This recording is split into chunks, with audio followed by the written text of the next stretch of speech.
الحمد لله وكفى وسلام على عباده الذين اصطفى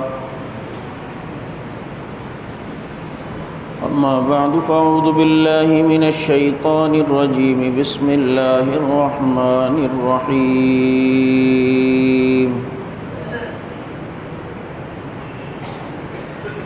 ألم نشرح لك صدرك ووضعنا عنك وزرك الذي أنقض ظهرك ورفعنا لك ذكرك صدق الله مولانا العظيم ونحن على ذلك لمن الشاهدين والشاكرين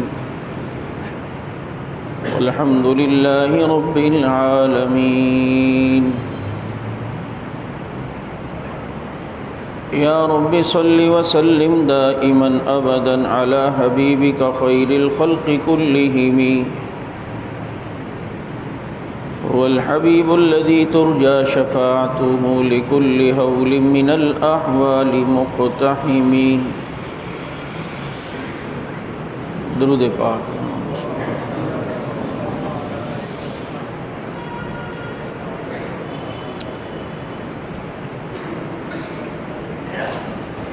واجب الاحترام گرامی قدر سامعین، عزیز ساتھیو، محترم دوست اور معزز بزرگوں،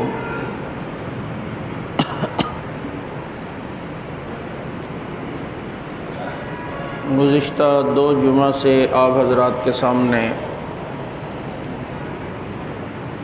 آپ صلی اللہ علیہ وسلم کی سیرت کے حوالے سے گفتگو کر رہا تھا کہ آپ صلی اللہ علیہ وسلم کا نام نامی، اسم گرامی برکتوں اور فضیلتوں سے پر ہے، اور اس کے ذیل میں نے یہ بات عرض کی تھی کہ آج ہم اسم محمد کی برکات لیتے ہیں اور صحابہ جسم محمد کی برکات لیتے تھے۔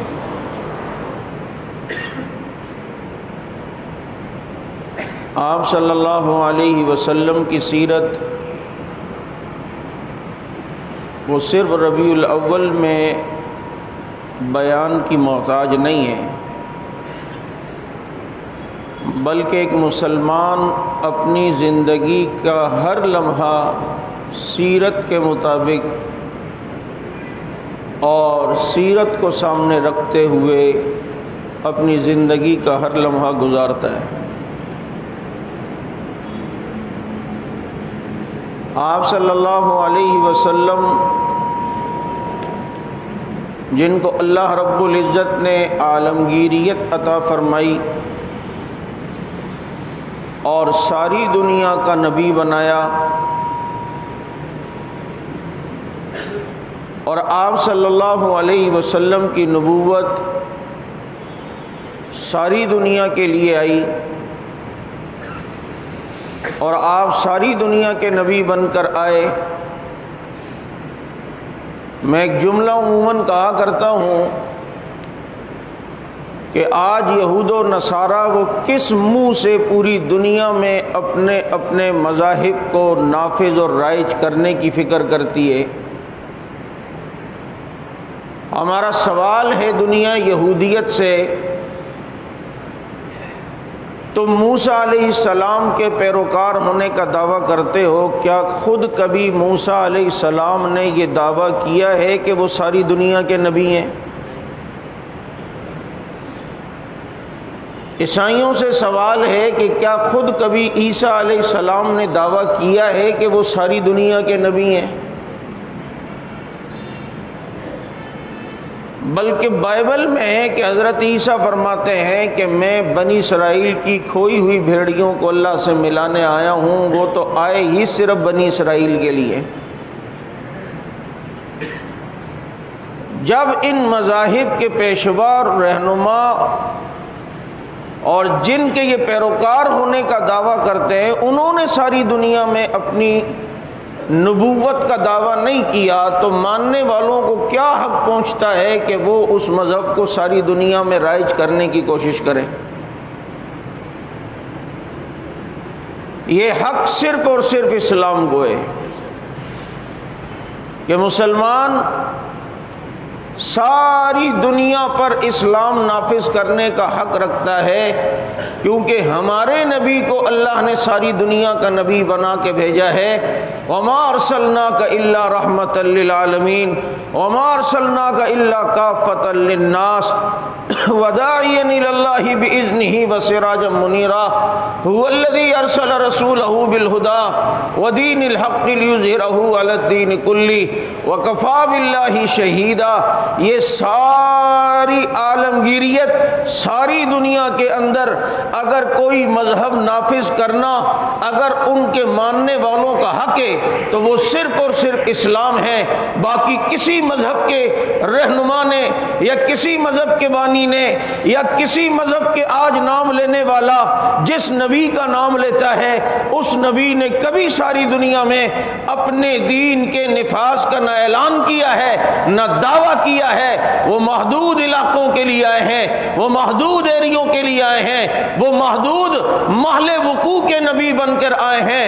اگر شرق سے غرب، عجم عرب اور مشرق مغرب، شمال جنوب، یہ سارے عالم کے لیے اگر اللہ نے کسی کو نبی بنا کے بھیجا ہے وہ محمد الرسول اللہ صلی اللہ علیہ وسلم کی ذات ہے، وہ احمد مجتبیٰ کی ذات ہے، وہ شمس الضحیٰ کی ذات ہے، وہ بدر الدجا کی ذات ہے، وہ خیر الورا کی ذات ہے، جن کو اللہ نے انسانیت کے لیے نبی بنایا، جنات کے لیے نبی بنایا۔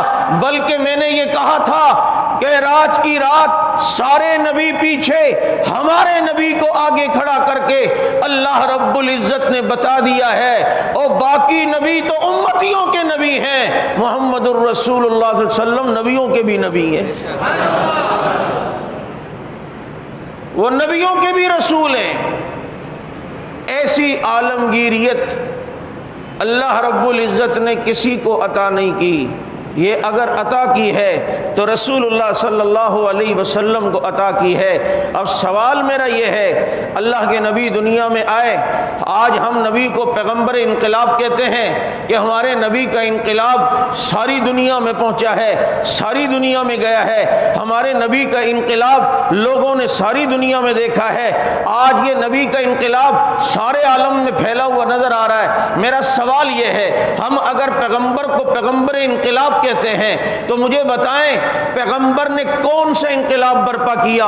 وہ انقلاب کا نام کیا ہے؟ وہ انقلاب کیا تھا؟ کیا بہترین سڑکیں بنا دی تھیں؟ کیا اونچی اونچی عمارتیں بنائی تھیں؟ کیا انقلاب یہ تھا کہ پل بہت زیادہ بن گئے تھے؟ کیا انقلاب یہ تھا کہ ٹیکنالوجی زیادہ آ گئی تھی؟ نہیں، انقلاب پیغمبر یہ تھا کہ انسان کو انسانیت کے سانچے میں ڈھالا۔ جو لوگ دلدل میں پھنسے تھے انہیں ثریا ستارے سے بلند کیا، جو بکریاں نہیں چرا سکتے تھے انہیں پھر اس معراج پہ پہنچایا کہ ان کے خط پہ پھر دریا بھی چلتے ہیں۔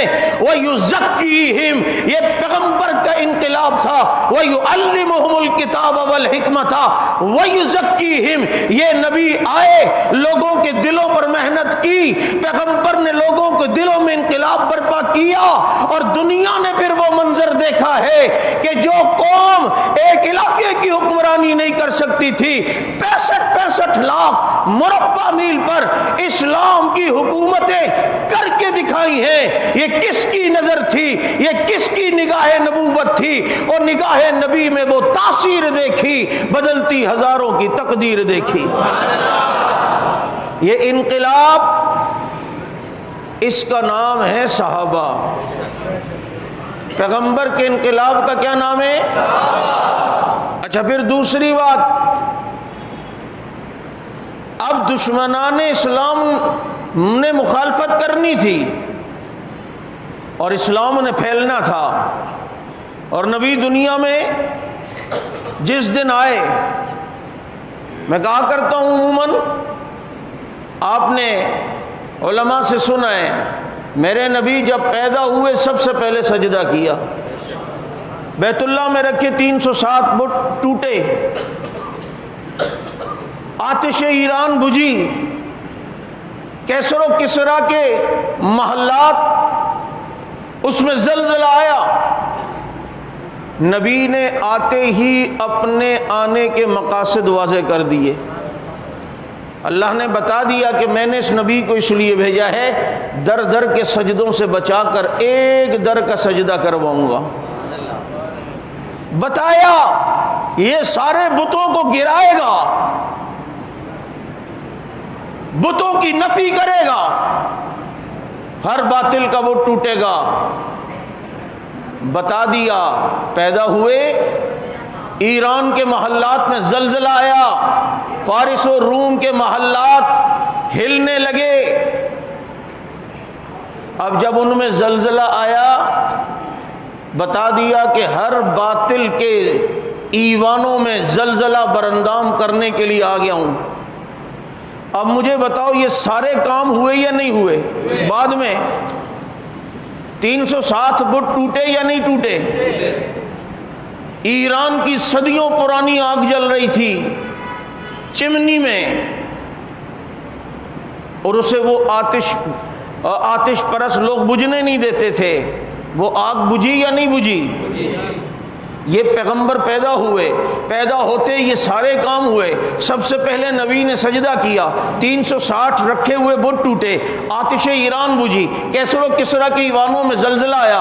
بتا دیا کہ اس نبی کے آنے کے یہ مقاصد ہیں۔ پھر پیغمبر کو اللہ نے تاج نبوت سے سرفراز فرمایا۔ پھر پیغمبر فاران کی چوٹی پہ کھڑے ہوئے، مجھے تو اکیلے نظر آتے ہیں جب وہ اعلان کر رہے ہوتے ہیں قولوا لا الہ الا اللہ تفلحوا۔ اب دیکھو یہ قافلہ آہستہ آہستہ بنتا ہے۔ بچوں میں حضرت علی ایمان لے آئے، بڑوں میں ابو بکر صدیق ایمان لے آئے، غلاموں میں حضرت زید بن حارثہ ایمان لے آئے، عورتوں میں سب سے پہلے حضرت خدیجہ ایمان لے آئیں۔ یہ سلسلہ یوں چلا ہے، میں اکیلا ہی چلا تھا جانب منزل، مگر لوگ ملتے گئے، قافلہ بنتا چلا گیا۔ سوال ایک آتا ہے ذہن میں ایک سوچ دے رہا ہوں کہ ذرا یہ سوچو تو صحیح کہ پیغمبر نے جب فاران کی چوٹی پر کھڑے ہو کے اعلان کیا تھا، اس وقت پیغمبر تو اکیلے تھے، اور پیغمبر اکیلے تنے تنہا فاران کی چوٹی پر اللہ کی توحید کا اعلان کر رہے ہیں۔ اس کے بعد پیغمبر نے انقلاب دکھایا بدر میں، احد میں، تبوک میں، حنین میں، فتح مکہ میں۔ اس کے بعد پھر یہ آتش ایران بجھی، پھر کیسر و کسرا فتح ہوئے۔ سوال یہ ہے پیغمبر نے اکیلے تو یہ سارا کام نہیں کیا نا، اکیلے تو سب جگہ نہیں گئے نا، آخر کوئی ساتھ تھا تو صحیح، اگر کچھ لوگ تھے تو صحیح، کچھ ایسے ایمان والے تھے تو صحیح۔ ابے سوچ تو صحیح کہ کچھ ایسے پیغمبر کو مخلص لوگ تو ملے کہ جنہوں نے مل کر پیغمبر کے ساتھ اس انقلاب میں تعاون کیا ہے، معاونت کی ہے، مدد کی ہے۔ اور اسی طرف اشارہ کرتے ہوئے رب نے کہا محبوب گھبرانا نہ، یا ایھا النبی حسبک اللہ ومن اتبعک من المؤمنین، اے نبی تیرے لیے اللہ کافی ہے اور تیرے لیے صحابہ کافی ہیں۔ ما فوق الاسباب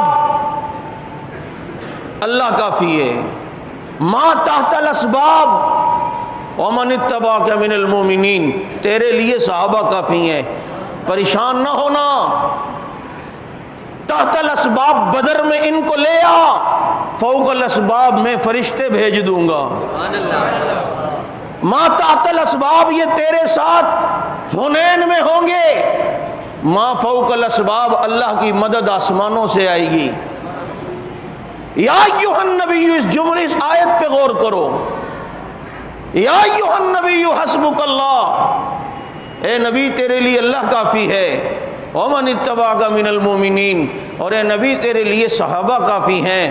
بس اللہ کی مدد ہے اور صحابہ کی معاونت ہے۔ اے نبی یہ تیرے یار ہیں، یہ ما تحت الاسباب تیرے ہر معاملے میں تیرے ساتھ تعاون کریں گے۔ اب یہ انقلاب جو پیغمبر کا نظر آیا ہے، تو آخر کوئی جماعت ایسی تھی کہ جس نے اخلاص کا ایسا جام پیا ہوا تھا کہ جہاں جہاں گئے وہیں پیغمبر کا انقلاب نظر آیا، وہیں پہ انقلاب پیغمبر ہمیں نظر آتا ہے۔ یہ اکیلے تو نبی کبھی بھی دنیا میں نہیں ہوں میں، بلکہ میرے نبی تو عجم میں کبھی گئے ہی نہیں، عرب میں رہے ہیں۔ عجم کے اندر جو دین پھیلا ہے یہی وَمَنِ اتَّبَعَكَ مِنَ الْمُؤْمِنِينَ۔ پھر پیغمبر آتے ہیں، کیسر و کسرا کے ایوان لرزتے ہیں اس دن جس دن نبی پیدا ہوئے، بتا دیا کیسر و کسرا کے ایوانوں کو زلزلہ بردام کرنے والا پیغمبر آ گیا ہے۔ سوال یہ ہے پھر یہ کیسر و کسرا کے ایوان کس کے دور خلافت میں گرے، کس کے دور خلافت میں فتح ہوئے؟ مقصد نبی کا تھا، پورا فاروق اعظم نے کر کے دکھایا ہے۔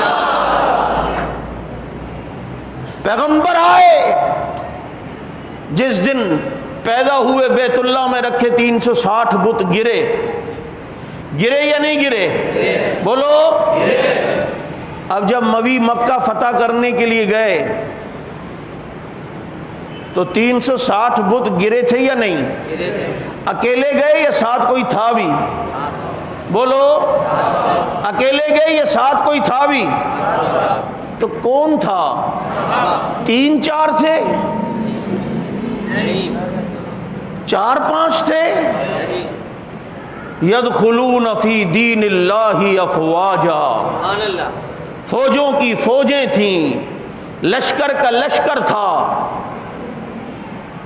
پورا ایک جتھا تھا، اور صرف جتھا ہی نہیں، اولئک حزب اللہ تھی، وہ اللہ کی فوج تھی۔ اس لیے یاد رکھو، پیغمبر نے اگر انقلاب برپا کیا ہے تو سوال کسی سے کرنا کہ اکیلے گئے تھے؟ اور جن کو تم کہتے ہو کہ صرف 4-5 مسلمان رہ گئے تھے، باقی تو مسلمان نہیں، مجھے بتاؤ یہ مکہ فتح کرنے 3-4 گئے تھے؟ یہ احد میں 3-4 تھے؟ یہ حدیبیہ میں 4-5 تھے؟ یہ بیت اللہ میں رکھے بت گرانے والے 4-5 تھے؟ اب یاد رکھو، قرآن کریم کی یہ آیت اور حضرات صحابہ کرام رضوان اللہ علیہم اجمعین کی پیغمبر کے اس انقلاب میں محنت کہ یا ایھا النبی حسبک اللہ ومن اتبعک من المؤمنین، اے نبی آپ کے لیے اللہ کافی ہے، آپ کے لیے یہ مسلمان کافی ہیں۔ مقصد ما فوق الاسباب، اللہ کافی ہے، کیونکہ ما فوق الاسباب مدد اللہ کے سوا تو کسی سے مانگنا جائز ہی نہیں ہے۔ ہاں ما تحت الاسباب، جو آپ کے ساتھ رہ کر اسباب کے طور پر آپ کے انقلاب کے لیے استعمال ہوں گے، آپ کے انقلاب کا ذریعہ بنیں گے، آپ کی محنت کا ذریعہ بنیں گے، آپ کے دین پھیلانے کا واسطہ بنیں گے، آپ کے دین کو دنیا میں پہنچانے کا وسیلہ بنیں گے۔ ومن اتبعک من المؤمنین، اے نبی تیرے یہ یار ہیں، میں نے تجھے سورج بنایا ہے، وداعیا الی اللہ باذنہ وسراجا منیرا، جیسے سورج اپنی جگہ ہوتا ہے، اس کی کرنیں لے کر ساری دنیا میں اس کی روشنی پھیلتی ہیں۔ اے نبی تو عجم میں نہیں عرب میں رہے گا، ساری دنیا میں اگر تیرے جیسے سورج کی روشنی لے کر ساری دنیا میں کوئی پھیلے گی تو وہ تیری کرنیں صحابہ ہیں، وہ تیری کرنیں تیری جماعت ہے، وہ تیری کرنیں یہی ومن اتبعک من المؤمنین ہے۔ پیغمبر انقلاب برپا کرتے ہیں اور انقلاب کی روشنی لے کر ساری دنیا میں پھیلنے والے وہ صحابہ ہیں جن کو آسمان کے تارے کہا، جس کو رب نے ساری دنیا میں پھیلایا ہے۔ آسمان کو رب نے تاروں سے مزین کیا اور زمین کو رب نے محمد کے یاروں سے مزین کیا۔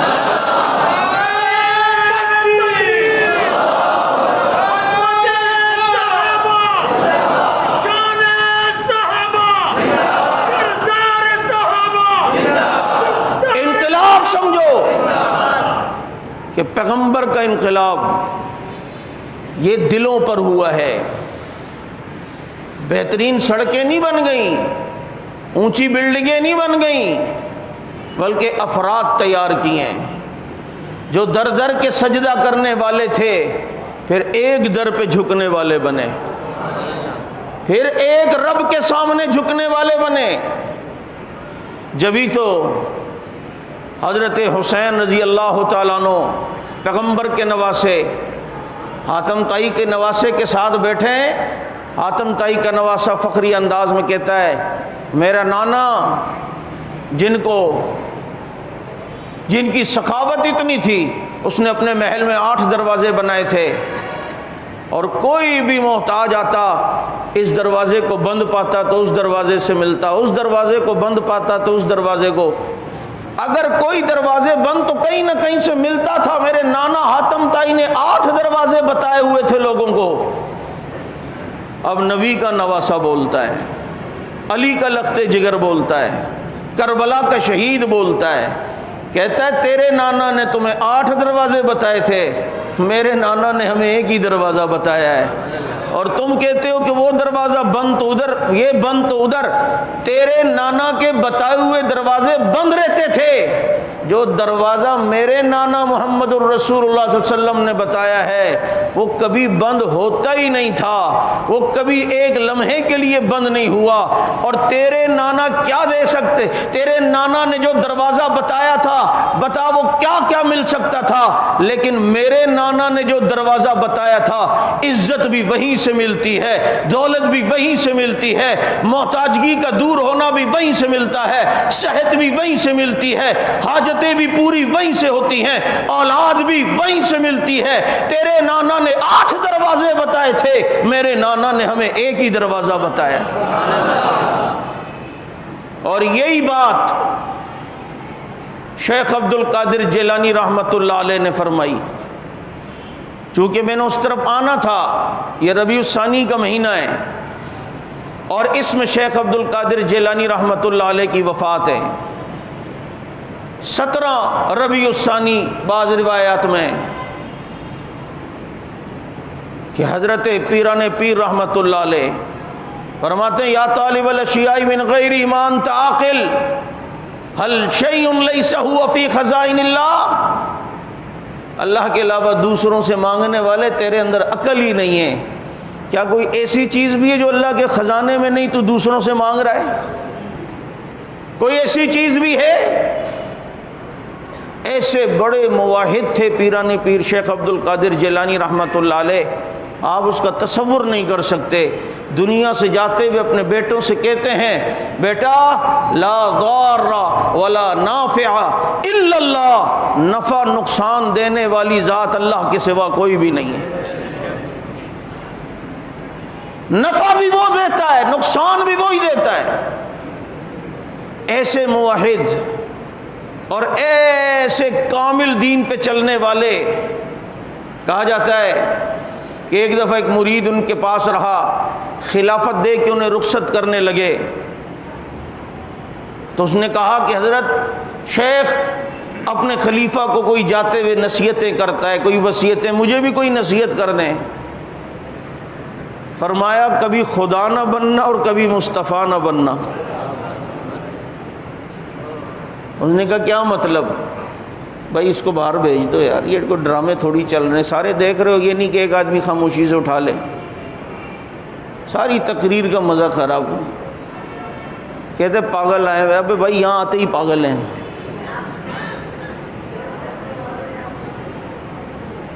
وہ کبھی کیا حرکت تم سارے ہی دیکھ رہے ہو، کوئی خود ایک ذمہ دار ہو سارے یہاں، اور ایسے لوگوں پہ بھروسہ بھی نہیں ہوتا، وہاں سے بیٹھ کے بلوٹوتھ کر رہے ہوں۔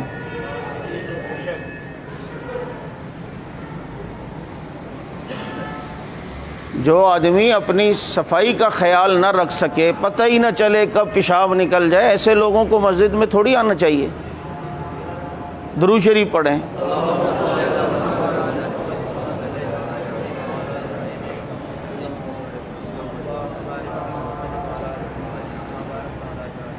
میں یہ عرض کر رہا تھا، یہ ربیع الثانی کا مہینہ، اس مناسبت سے چند باتیں، آگے مکمل تفصیلی گفتگو انشاءاللہ آئندہ جمعہ ہوگی۔ فرمایا خدا نہ بننا اور مصطفیٰ نہ بننا۔ اپنے مرید کو رخصت کرتے وصیت فرمائی۔ نے کہا حضرت یہ کون سی وصیت ہے، خدا نہ بننا اور مصطفیٰ نہ بننا؟ کہا ہاں، بعض دفعہ مجاہدہ اور ذکر و اذکار اور تقوی کی برکات سے بعض دفعہ پھر ایسا ہونے لگتا ہے کہ انسان میں کچھ ایسی روحانی طاقتیں، کیفیتیں آتی ہیں جس کا سنبھالنا پھر اس کے لیے مشکل ہوتا ہے۔ پھر ایسا نہ ہو کہ پھر یہ کہہ دینا کہ بس میں نے کہہ دیا اب یہ کام ہو جائے گا، کوئی مرید آئے اور کہے کہ حضرت یہ کہ بس بول دیا نا اب یہ کام ہو جائے گا، میں نے کہہ دیا اب ہو جائے گا، تیرے کہنے سے کیا ہوتا ہے؟ اذا اراد اللہ شیئا یقول له کن فیکون، جو کچھ بھی ہوتا ہے اللہ کے حکم سے ہوتا ہے۔ اور یہ دیکھو نا، یہ بیماریاں، یہ تصوف کے راستہ کو اتنا آسان نہیں ہے۔ اچھی لمبی کھجور ہے، جڑا چڑھ جائے بھرپور ہے، جڑا ڈگ جائے چکنا چور ہے۔ یہ بڑا نازک مرحلہ ہے، ورنہ اس میں آ کر بعض دفعہ کسی غلط آدمی کے ہاتھ پہ ہاتھ دے کر، کسی ناقص پیر کے ہاتھ میں ہاتھ دیا، وہ نبوت کا دعویٰ کرے گا، یہ ماشاءاللہ خلیفہ صاحب مہدی ہونے کا دعویٰ کرنے لگ جائے گا۔ اور آج ہو رہا ہے، یہی چکر ہو رہا ہے۔ کوئی غیر مری قوتیں ان کے ارد گرد کبھی آ کے کچھ ایسا سلسلہ، وہ سمجھتے ہیں ہم بھی کچھ ہیں، کچھ بھی نہیں ہیں۔ آپ صلی اللہ علیہ وسلم کی شریعت سب سے زیادہ مقدم ہے۔ حضرت یہ تو سمجھ میں آ گیا، اب یہ جو آپ نے فرمایا کہ کبھی مصطفیٰ نہ بننا، نبی نہ بننا، یہ کیا مطلب؟ فرمایا ہاں، کبھی اپنے مریدوں کو یہ نہیں کہنا میرے نقش قدم پہ چلو، بس ہم نے یہ کہہ دیا ہے نا بس ہمارے طریقے پہ چلو، نہیں آپ بس ہمیں فالو کرو، آپ بس جو ہم یہ شریعت سے متصادم اپنا کوئی رستہ نہ بنانا۔ اگر تم یہ کہو گے نبی کچھ اور کہتے ہیں، تم کچھ اور کہتے ہو، نبی کی تعلیم کچھ اور ہے، تمہاری تعلیم کچھ اور ہے، نبی کا طریقہ کچھ اور ہے، تمہارا طریقہ کچھ اور ہے، تو یاد رکھو یہ تم نے نبی کے بعد پھر نبوت کا دعویٰ کیا ہے کہ تم نئی شریعت لانا چاہ رہے ہو، تم نیا دین لانا چاہ رہے ہو، تم نیا طریقہ لانا چاہ رہے ہو۔ اسی لیے میں نے کہا کبھی خدا نہ بننا اور کبھی مصطفیٰ نہ بننا، کامیابی تیرے طریقے میں نہیں ہے، کامیابی محمد الرسول اللہ کے طریقے میں۔ اور آج یہی ہو رہا ہے، ذرا سی کوئی گدی مل گئی، اب جناب بس حضرت نے جو کہہ دیا اس پہ چلنا ہے۔ اب یوں طریقہ یوں ہے، قوالی شروع ہو گئی، احرام پیلے والے باندھنا شروع، کھڑاؤں شروع ہو گئے، جی شادی نہیں کرنی، یہ نہیں کرنا، وہ نہیں کرنا۔ شریعت سے ہٹ کر اللہ رب العزت کو حاصل نہیں کیا جا سکتا۔ لقد کان لکم فی رسول اللہ اسوۃ حسنہ، ولایت چاہیے، میرے پیغمبر کے نقش قدم پہ چلنا پڑے گا۔ شیخ عبد القادر جیلانی رحمۃ اللہ علیہ کتنی حساس طبیعت کے تھے، جبھی تو ان کا وہ واقعہ آپ نے سنا اور مشہور ہے کہ گھر پہ بیٹھے ہیں، کمرے میں ایک روشنی نظر آئی اور کہا عبد القادر تو نے اتنی عبادت کی ہے کہ اب تو عبادت نہ بھی کر، کوئی فرق نہیں، میں نے معاف کر دیا، میں تیرا خدا ہوں۔ آج ہم جیسے ہوتے کہتے یار کوئی اشارہ ہوا ہے، کچھ ہیں ہم بھی۔ تو مسئلہ یہ ہے نا، مجھے بہت عجیب لگتا ہے ایسے لوگوں کو جو آتے ہیں اور پتہ نہیں وہ حضرت بس یوں ہونے لگا۔ آج میں نے یوں دیکھا، میں آسمان پہ اڑ رہا تھا سوتے ہوئے، اب ایک گیس کے مریض، گیس زیادہ چڑھی ہوئی تھی، دماغ پہ پہنچی تو لگ رہا ہے آسمان پہ اڑ رہا ہے۔ اس کے لیے پیر بھی تو حضرت تھانوی جیسا ہونا چاہیے نا۔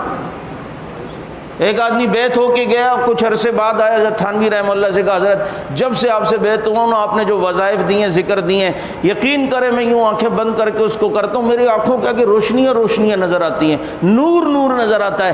وہ سوچنے لگا، حضرت کہیں گے واہ بیٹا ماشاءاللہ بڑی ترقی کر لی، تجھے تو نور نظر آتا ہے، لیکن وہ تھانوی تھے، حکیم الامت تھے، فرمانے لگے ذکر کی کثرت سے دماغ میں خشکی ہو گئی ہے، سر پہ تیل کی مالش کیا کرو، خشکی کی وجہ سے یہ روشنیاں روشنیاں نظر آتی ہیں۔ اور جواب بھی یہی ہے اور ہوتا بھی ایسا ہی ہے۔ یہ خشکے جتنے گھوم رہے ہیں ان کو تو زیادہ روشنیاں نظر آتی ہیں، جو پوری پوری راڈ پی رہے ہوتے ہیں۔ میں نے سوچا بڑا ہو کے پائلٹ بنوں گا، فراز چرس کا ایک سٹا لگایا، خود ہی بن گیا جہاز۔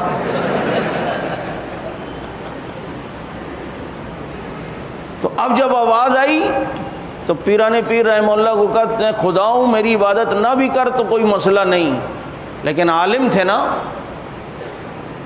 فرمانے لگے او شیطان، اللہ نے نبی کو یہ فرمایا وَاعْبُدْ رَبَّكَ حَتَّى يَأْتِيَكَ الْيَقِينُ، اے نبی آخری وقت تک عبادت کرنی ہے۔ عبادت جب نبی پہ معاف نہیں ہے تو پھر مجھ پہ کیسے معاف ہے؟ یہی تو بات ہم سمجھا رہے کہ جب نبی نے کسی عورت سے کبھی غیر محرم سے ہاتھ لگا کے ہاتھ نہیں بیعت کی، پردے میں پیغمبر بیعت کر رہے ہیں، اور آج اگر کوئی پیغمبر کی نام لے کر گدی نشین بن جائے اور عورتیں بھی سامنے ہوں، دھمالے بھی ہوں، اس کے سر پہ ہاتھ بھی رکھے جا رہے ہوں، ان کو جناب بغیر پردے کے دیکھا بھی جا رہا ہو، مجھے بتاؤ یہ طریقہ پیغمبر تک پہنچنے کا ہے؟ یہ طریقہ کیا خدا تک پہنچنے کا ہے؟ آپ یہ کہیں ابے بھائی حضرت کا دل بالکل صاف ہے، میرے پیغمبر سے زیادہ دل کسی کا صاف نہیں ہے، اور پھر ان سے زیادہ دل کس کا صاف ہوگا جن کے دلوں پہ پیغمبر نے محنت کی ہے، اور ان کی دلوں کی صفائی کی گواہی اللہ نے دی ہے، وَلَٰكِنَّ اللَّهَ حَبَّبَ إِلَيْكُمُ الْإِيمَانَ وَزَيَّنَهُ فِي قُلُوبِكُمْ وَكَرَّهَ إِلَيْكُمُ الْكُفْرَ وَالْفُسُوقَ وَالْعِصْيَانَ۔ یہ صحابہ جن کے دلوں کی صفائی کی گواہیاں اللہ نے دی ہیں، شریعت کو انہوں نے فالو کیا، شریعت سے ہٹ کر الگ مسئلہ نہیں نکالا۔ آج کسی کو اختیار نہیں ہے کہ پیغمبر کی تعلیم سے ہٹ کر کوئی یہ سوچے کہ میں تصوف کی بلندیاں طے کروں گا، خیالست و محالست و جنون، یہ اس کی بھول ہے۔ اگر کسی نے رب تک پہنچنا ہے میرے پیغمبر کے نقش قدم پہ چلنا ہوگا۔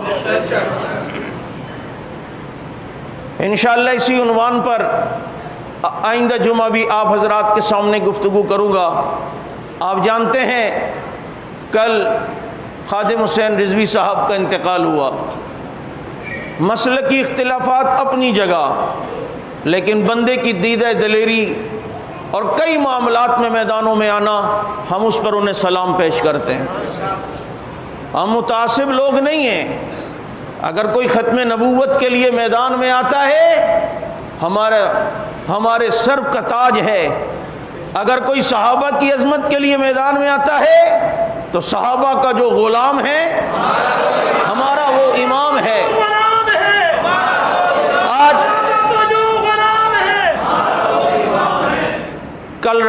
کل جو ہیں وہ اس دنیا سے چلے گئے اور یقیناً ایک جرأت مندانہ زندگی گزار کے گئے۔ ختم نبوت کے حوالے سے فرانس کے جو ہے گستاخوں کو انہوں نے دو ٹوک جواب دیے۔ جہاں اور علماء کرام میدان میں آئے وہ بھی اپنے انداز میں میدان میں آئے، اور ڈاکٹر یہ خادم حسین رضوی صاحب، ان کا ایک بہترین کارنامہ یہ ہے، اگر آپ ان کی زندگی کو مطالعہ کریں، میں ان کے چاہنے والوں سے بھی کہوں گا، بلکہ یہ سارے ہی ان کی اس بات پر انہیں پسند کیا کرتے تھے، ان کی حق گوئی پر، کہ انہوں نے یہ کام ایک بڑا عجیب و غریب کیا ہے کہ اپنے اندر جو گدی نشین ہیں، جس قسم کے لوگ جنہوں نے لوگوں کو تصوف کے نام پر بے وقوف بنایا ہے اور وہ عظیمت والے کام پہ نہیں آتے، یہ بندہ ڈٹ کے ان کے خلاف بولا کرتا تھا، او پیرو باہر کیوں نہیں آتے ہو، تمہاری گدیاں بھی بیکار ہیں، نبی کی نبوت کا مسئلہ ہو، صحابہ کی عزت کی ناموس کا مسئلہ ہو، تم اپنی خانقاہوں میں بیٹھے ہو۔ وہ سر عام ان پہ لعنتیں کیا کرتا تھا اور یہ کہا کرتے تھے کہ تمہارا یہ تصوف کا انداز رب کے یہاں قبول نہیں ہے، یہ تب قبول ہوتا جب دور صدیقی ہوتا، دور فاروق اعظم ہوتا، تمہارا یہ بیٹھنا اس حالات میں جبکہ نبی کی ختم نبوت کا مسئلہ ہو، صحابہ کو لوگ گالیاں دے رہے ہو، تم خانقاہوں پر بیٹھتے ہو، تو یہ تمہارا بیٹھنا یہ غلط ہے۔ یہ اس وقت کے حالات میں بدر کا ٹائم ہے، احد کا ٹائم ہے، میدان میں آنے کا ٹائم ہے، قبرستان کا ٹائم نہیں، میدان کا آنے کا ٹائم ہے، حلوے کا ٹائم نہیں، جلوہ دکھانے کا ٹائم ہے۔ یہ جرأت مندانہ ان کی گفتگو ان جعلی پیروں کے خلاف ہوتی تھی، کیونکہ یہ جو مکتب فکر سے وہ تعلق رکھتے تھے، ہم کو یہ بات کرتے تو لوگ کہتے ہیں یہ پیروں کے خلاف ہیں، لیکن خادم حسین رضوی صاحب جو ان کی کھچائی کرتے تھے، ہم ایسے ہی فراڈیوں کے خلاف بات کرتے ہیں جنہوں نے لوگوں کو تصوف کے نام پر بے وقوف بنایا ہے، نذرانے لیے ہیں، لیکن جب بات دین کی عظمت کے لیے آتی ہے اپنے اپنے گھروں میں بلوں میں گھس جاتے ہیں۔ مجھے بتاؤ ایسے لوگوں کی نشاندہی انہوں نے کی، ہم سلام پیش کریں یا نہ کریں؟ اور پھر دوسرا کارنامہ، اللہ انہیں جزائے خیر دے خادم حسین رضوی صاحب کو، کہ ان کی صفوں میں اہل سنت کے لبادے میں کچھ شیعہ جو کہ صحابہ کا بغض رکھتے تھے، حضرت معاویہ رضی اللہ تعالی عنہ کا بغض رکھتے تھے، ان کے خلاف بولتے تھے، اور انہوں نے اپنی عوام، بریلوی عوام کو بیوقوف بنایا ہوا تھا۔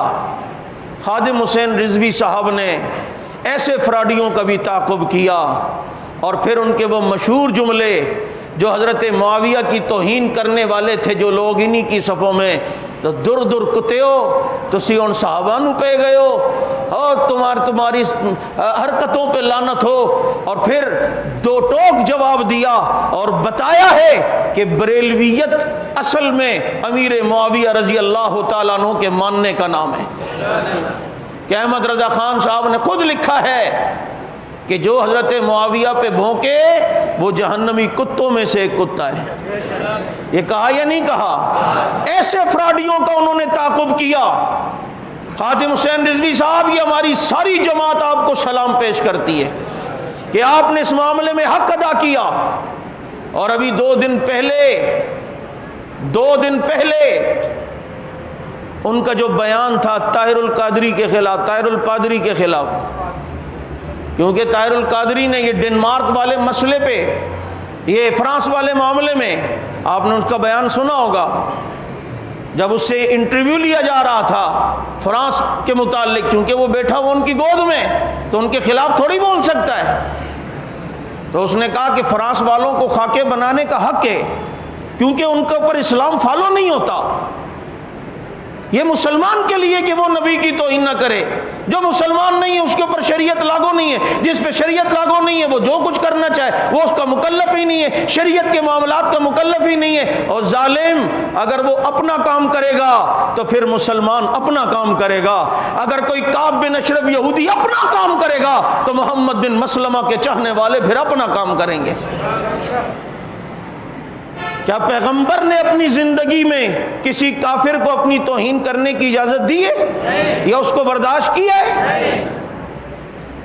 طاہر القادری کا صحیح آپریشن کرتے تھے اور دیگر ایسے فراڈیوں کا۔ یقیناً یہ ایک بہت بڑا سانحہ ہے جو کہ اس مکتب فکر کے اندر ایسے فراڈیوں کا تعاقب کرنے والا شاید اب ان جیسا کوئی بھی نہ ملے، خادم حسین رضوی صاحب جیسا۔ اللہ رب العزت ان کی بخشش فرمائے، اللہ رب العزت ان کی اس محنت کو قبول فرمائے، اور ایسے ہی ختم نبوت اور صحابہ کرام کی عظمت پر کام کرنے والے ان کی جماعت میں اللہ تعالی مزید بھی پیدا فرمائے۔ وآخر دعوانا الحمدللہ رب العالمین۔